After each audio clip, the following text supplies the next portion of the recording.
Welcome back to my channel. My name is Pao and this is Pawprint TV. We have this series called Noona Unbox in which I unbox my Kpop, Jpop, and tech hauls so that I could share them with you because fangirling makes more meaning when we share experience with others.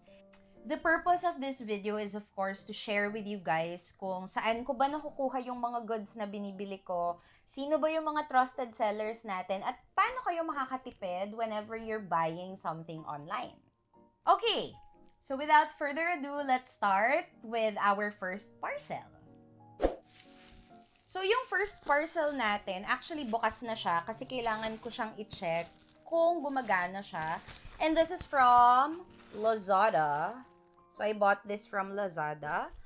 I think I bought this during the Tutu sale. And I got a Rapu power bank. 30,000 milliamperes. So, the Rapu power bank is actually a fast charging. And this was recommended by my friend. So, I tried this out before. Kung gumagana siya. And basically, when you open the box, this is the power bank. Meron siyang nakatagong cord.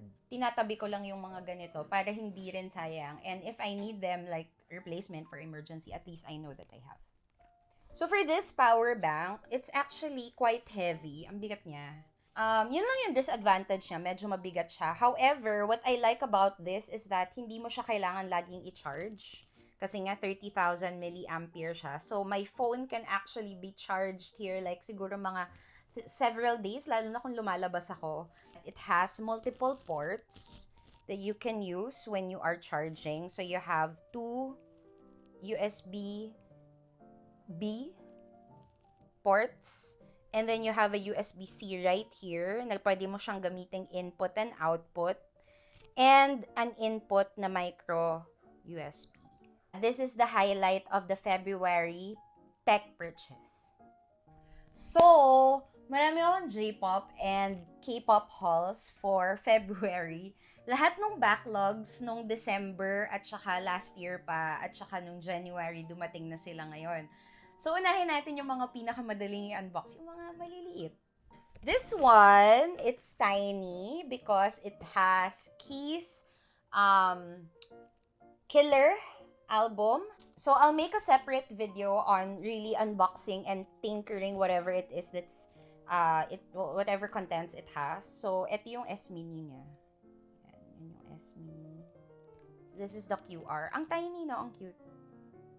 This I bought from Shopee Kpop Fever PH. So, straight from Korea. Okay, next. Actually, this one, so this is the next one. It came with a poster tube because I ordered I joined the pre-order and I was able to secure all the posters. So this one naman, ang laman naman nito from Kpop merch is Keys Killer album pa din. So there were 3 versions aside from the other versions that I showed you a while ago. So this one has the zine version, the CRT version, and then also the game pack version, which is the most coveted one. So, I don't know why, but may pa freebies sila, like translucent photo cards. I bought this from Lazada, by the way. Game pack version. So, this is the game pack version. We have the CRT version, zine version. So, hindi ko pa ito ina-unbox talaga. Wala pa akong oras. Pero, I'll make an unboxing video, separate unboxing videos for all these. Make sure to tune in. Please subscribe to my channel so that you will not miss the contents that I make because I'm going to show you guys the wonderful and awesome killer albums of Key. On to the local sellers. So, kung yung dalawang pinakita ko sa inyo kanina, those came from the sellers straight from Korea. I bought them from Shopee and Lazada. This time, these items, the next items that I'm going to show you were bought from local group orders or thrift shops. Hanbin, bakit ang laki ng album mo? So, this one is Kim Hanbin's Love or Loved album part 1. And, ito yung malaking version. I forgot ko anong tawag dito sa version na to. Pero, medyo malaki siya, di ba? As in, para siyang LP. Kasing laki siya ng LP. So, this one, I bought from Kobugi PH. It's one of my most trusted sellers and GO admins in Twitter. So, please follow them. The link is down below. So, to follow up yung malaking album ni Hanbin kanina, I also got the card version of Loved and Love or Loved. My Chase albums. Minho, of course. As a shawol, hindi pwedeng mawala ang versions ng mini album or the debut album of Minho. So makikita nyo, Minho actually followed the pattern of the unending plagiarism of members ng SHINee. So I got the black version. I think this is the black version, yeah. Black version. And I also got the white version. And then, there is also the special photo book version. And of course, magpapahuli ba ako? Syempre, I also bought the S Mini. So, we have two versions. We have the black version and the white version of the S Minis. Okay. Meron pa akong isang super laking parcel. And you guys will not even understand kung gaano siya kabigat. Mabigat siya kasi ang dami niyang laman. So, mabigat po siya. Okay, so this parcel actually came from Cinnamon Shop. So, nag-unbox din ako before in my last video. I'll link the video up here if you guys are interested to watch. So, marami to ha. Please bear with me. Unahin natin. So, marami akong SHINee items. I got the light stick of SHINee. I think this is SHINee World 2013. Bago siya. Sealed pa. May photo card na kasama. And I got this very cheap, no? I also got this, which is amazing. Unsealed na siya, pero may photo card sa loob. And I got it really cheap, guys. So, yan. And it's in the mint condition. Meron lang konting mga discoloration. Pero, I mean, it's fine. Sobrang ayos nung CD, nung To Heart. Tapos yun nga, the mere fact that it has a photo card, it's a plus points. And nakatipid ako kasi nakuha ko siya ng mura. I promised myself na hindi ako mangongolekta ng SHINee Japanese releases. Pero nung nakita ko to kay Cinnamon Shop, binili ko siya kasi mura, guys. So, I got Your Number. These are the normal versions. So, Your Number. I also got Dazzling Girl. So, yan, Dazzling Girl. I also got this release. Hindi ata, ito yung release na to. So, SHINee. And then, I also got this.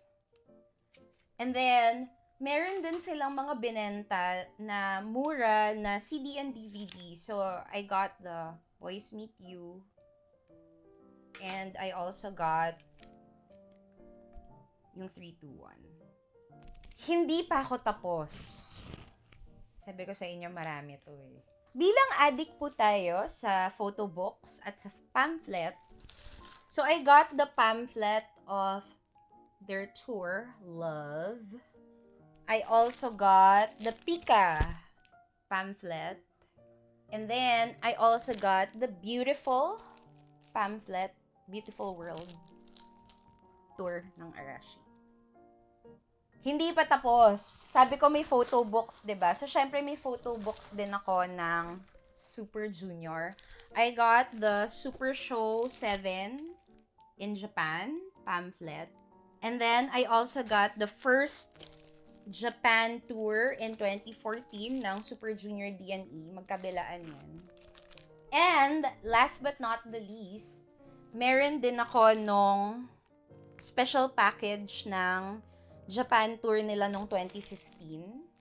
Again, I got these things from Cinnamon Shop. So if you guys are interested, please check them out. The links are down below.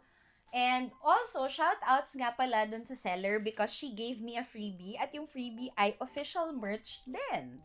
So she got me like the tassel keychain of Shiny World 2017. Wow guys, ang dami. Actually, meron pa ako doon. Meron pa akong isa pa. Taga lang. Okay, actually may pahabol. So, hindi ko to na-feature. I think I only featured it sa isa sa mga YouTube shorts ko. Pero I have not yet done or released my unboxing video for the Super Junior The Road.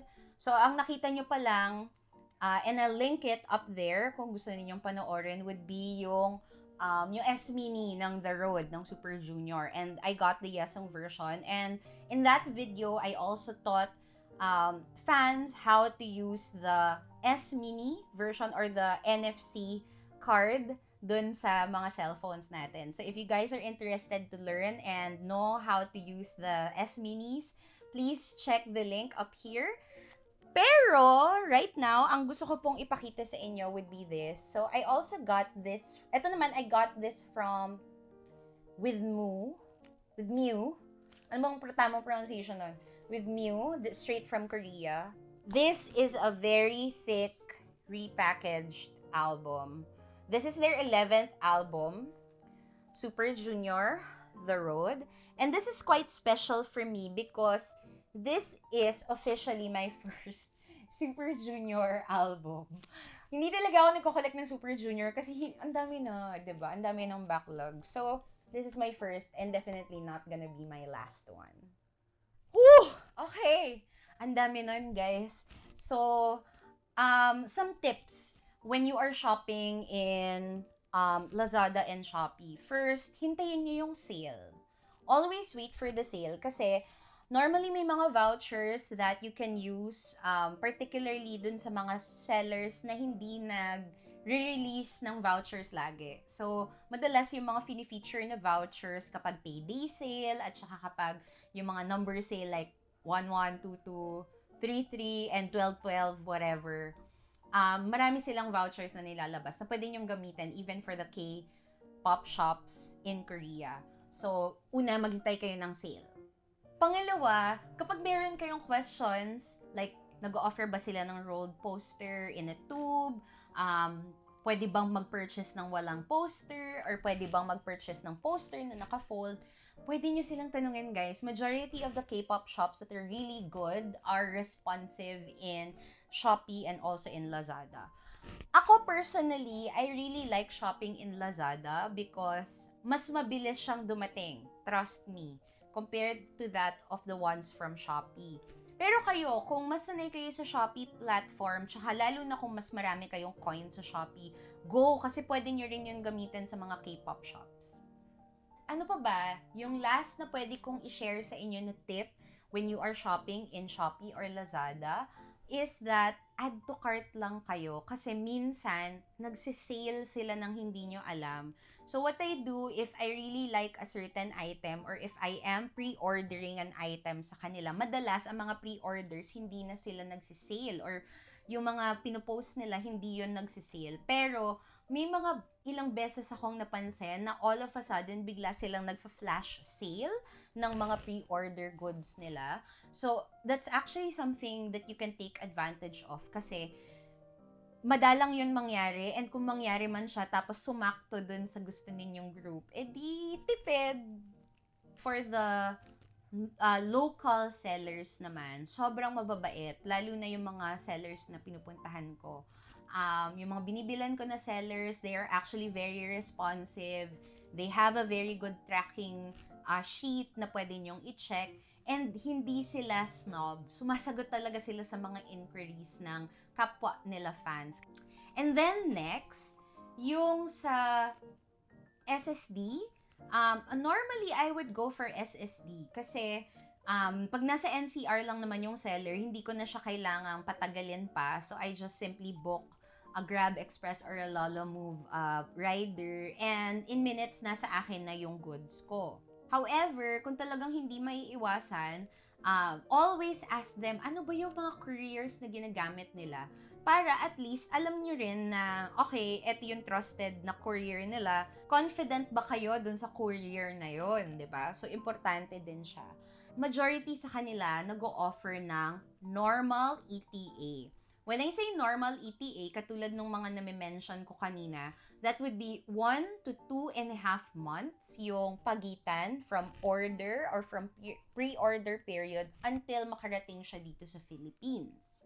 So, medyo matagal yon, lalo na kung hindi ka masyadong makapaghintay. Talagang it's quite a wait, pero mura ang normal ETA. And usually, yung mga nag-offer ng normal ETA are also the local fandom. So you might want to get to know who your local fandom is, sino yung mga admin doon. Kasi most likely, whenever your favorite K-pop artist will release a specific goods, no, or a specific item, you will be able to take advantage of that. Kasi yung mga admins ng local fandoms, nag-host din sila ng group orders minsan. At madalas, non-profit. I am going to happily unbox all these things. I will tinker on them and see what I can share with you further. If you like this video, please give it a thumbs up and subscribe to my channel for more videos like this. And do not forget to click the bell icon so that you'll get notified of my future contents. See you guys sa susunod. Goodbye! I won't forget how it feels to be loved, to be remembered by someone as special as you. Someday I will drink that last cup of coffee with a smile.